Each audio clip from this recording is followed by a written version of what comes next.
Today, we're going to talk about ethics and a couple of their theories. I hope you'll enjoy it. Alright, so there are two main approaches to ethics, one of which is the consequentialist approach and the other one is the non-consequentialist approach.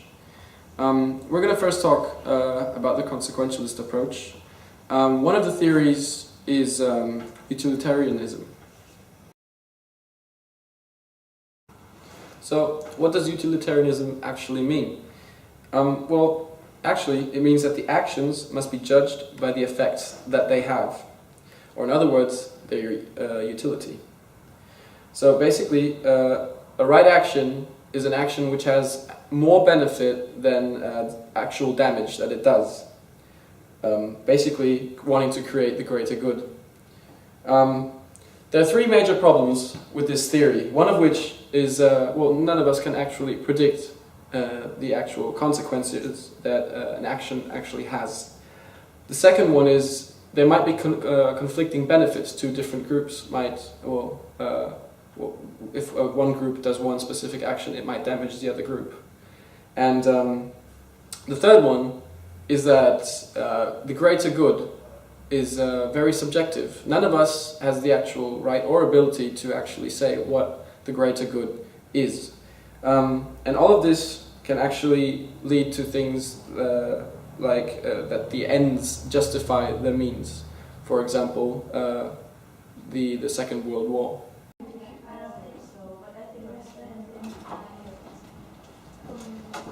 Yeah, we also need to bring on who's going to do about this.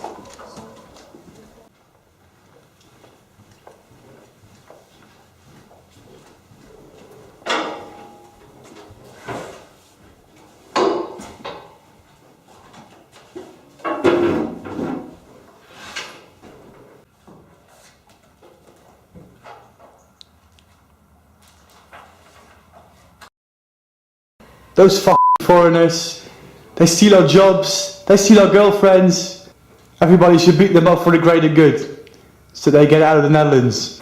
Okay, so after watching the first example video, what you could have seen is that Vessel was actually very angry at me just for being a foreigner. Now, these kind of ideologies usually come from well, his social environment.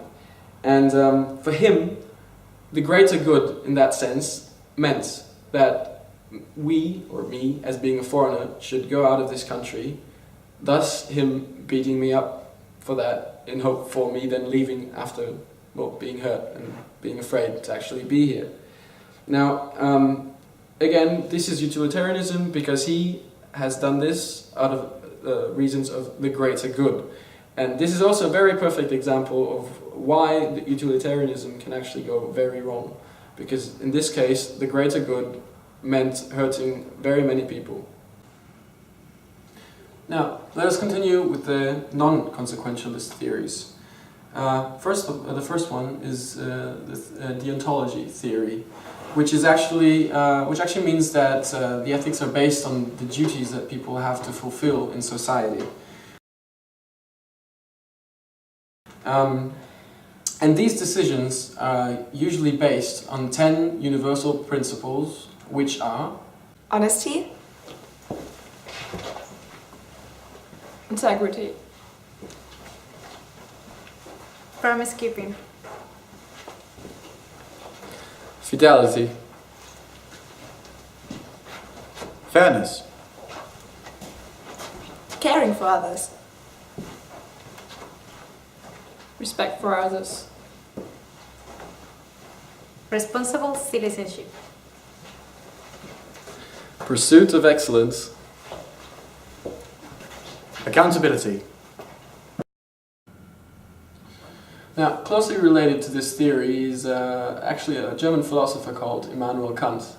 He created the theory of the so-called categorical imperative, which actually means that well, you should not act in any way that you would not like to be acted upon.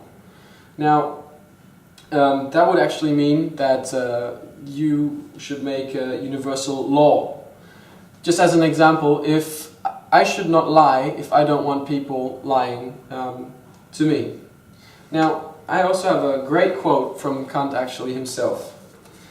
act only according to that maxim whereby you can at the same time will that it should become universal law.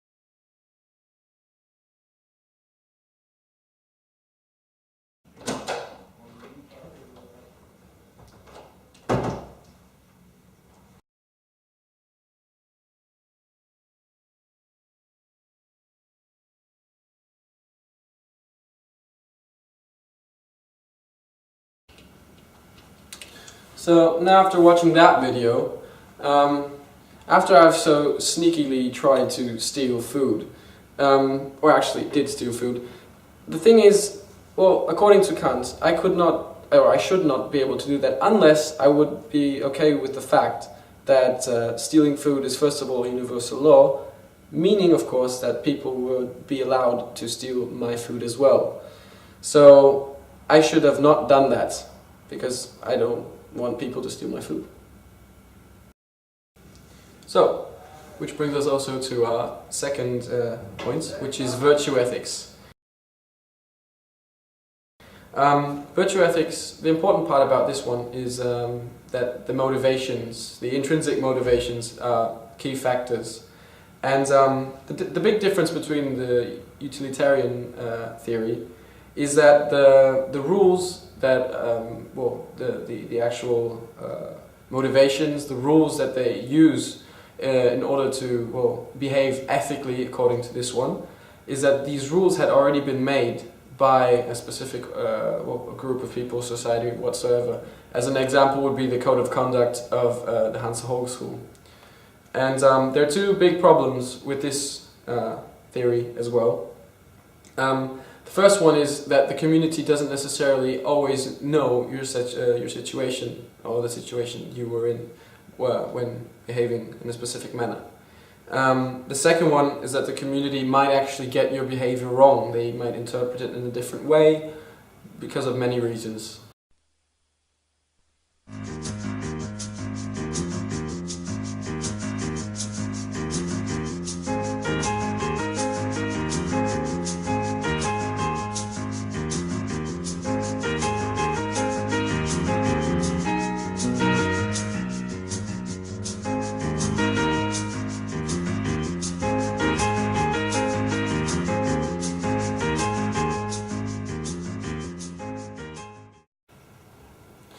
So after watching that other video, you could see a couple of people from our group, actually not really following the rules or the code of conduct from the Hanse Hogeschool, until the angel of conduct always kept sweeping in and telling them that they were doing wrong.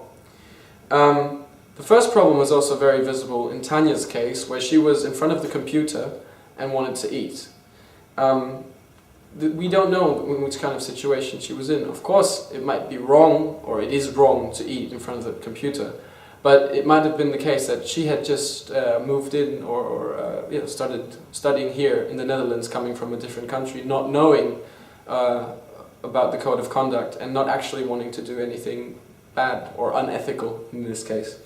The second problem is also very visible in the case where Julia dropped her keys in front of the toilet.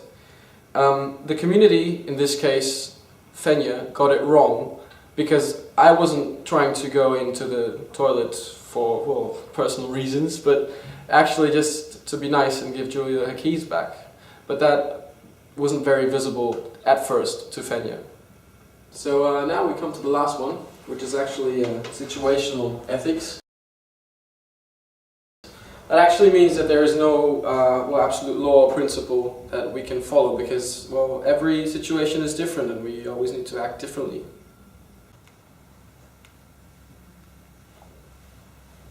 Hi, Tanya? Yes, I didn't prepare for the presentation today, so could you please tell the teacher I'm not coming? Okay, I will tell the teacher. Yeah. Don't worry. Okay. Bye. Oh my god, what I'm going to do now? Should I take the teacher or I just keep it to myself? I really don't know what to do. Oh, hey, Professor Basil. Hello, Tanya. What can I do for you? Yeah, my classmate Julia isn't going to come to the class. So, yeah, I'm letting you know.